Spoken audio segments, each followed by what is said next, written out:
Alright guys, I was gonna clean my apartment, but I just got back from a theater matinee showing of Snowpiercer, and that was more important than this. So yeah, Snowpiercer, it's a South Korean film by the director Bong Joon-ho. I think that's how you say it. I'm sorry if I butchered it. Bong Joon-ho directed movies like The Host and Mother, which are both really fantastic South Korean movies. And yeah, Snowpiercer, like I said, South Korean movie, filmed with an American and a kind of British cast in, I think what it was, like something like 80 or 85% all English. This movie is fantastic. I'm going to start right off the bat just saying how great this is. I had heard a lot of things about this, and I kept trying to find a theater because it's not open in a lot of theaters right now. The Weinstein Company co-produced this, I think, but they were only going to put it in a very slight limited release unless it got good reviews and started making money, and it did. So it's working towards a wide release, which means a lot of you guys are going to be able to see this, and you need to see this. I didn't make a review for Edge of Tomorrow, but I should have. This and Edge of Tomorrow are the two best things of sci-fi I have seen in years. Last year I was really happy with Elysium, but it just didn't quite get it for me. These two do. So yeah, Snowpiercer is the story of, in 2014, we launch a chemical into the air and it freezes the world over, but a man builds a train that moves on a special kind of engine that a perpetual motion engine, so as long as it's moving, it will not freeze, and the train basically circles the world. So everyone on this train has been living there for 18 years as the world is frozen over. So it's by a class system. Everyone in the back of the train is impoverished, and everyone in the front of the train lives fantastic, very, just like a very wealthy lifestyle.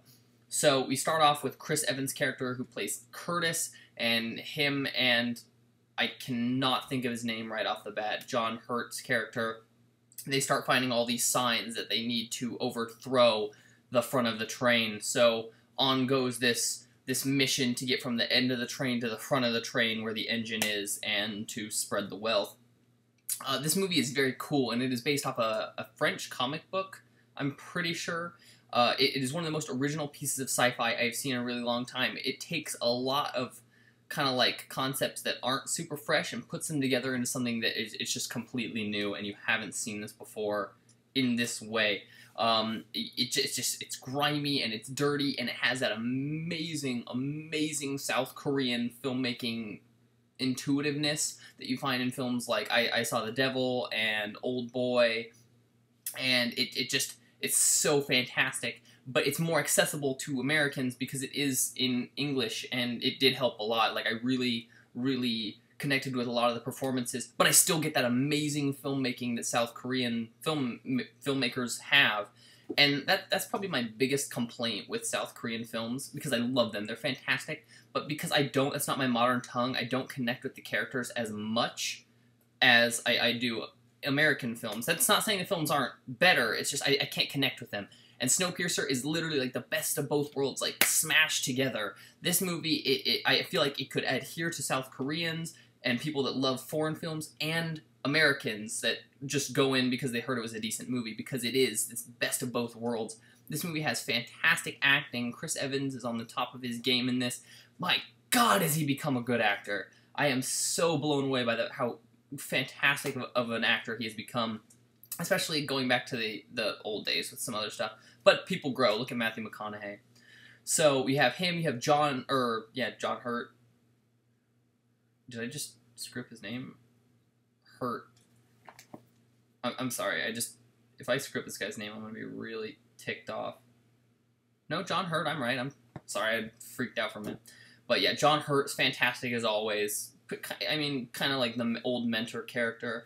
You got Tilda Swinton in just one of her fantastic roles. I love watching Tilda Swinton act. And you got Jamie Bell, who I'm growing really fond of, and I like seeing him in a lot of things. I wish people would put him more in the front and center, like he is in the AMC show Turn. He's really fantastic in that. But this movie, it delivers fantastic action. It delivers a fantastic story. It's quirky and funny and cool, and it just feels original. And this is the movie that every other movie wishes it was. Let me put it to you that way. The visual style is impeccable. It's just a beautiful, beautiful movie, and I was totally with it from beginning to end.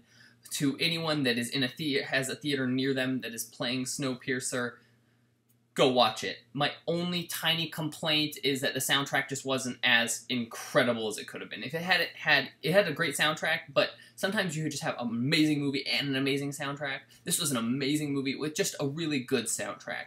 My only tiny complaint with the entire thing. It is cool. It'll keep you guessing. You never kind of know what's going to happen. And then at the end, there's some just crazy shit. So, Snowpiercer, I'm proud to announce, is the first film of 2014 to get a 10 out of 10 from me. Snowpiercer, 10 out of 10. Go see it in theaters now. Give this movie your money, man. This is the kind of shit that we need. We don't need... I like Transformers, but we don't need any more. We don't need any more Transformers movies. We need more of this. So yeah, 10 out of 10 for Snowpiercer. Follow me on Twitter. I'm going to be starting a new series with all of my favorite movies. I tried this last year, and I just didn't get through it. I'm going to do it again. So, go see Snowpiercer, 10 out of 10. Follow me on Twitter down below. Have a good one, guys.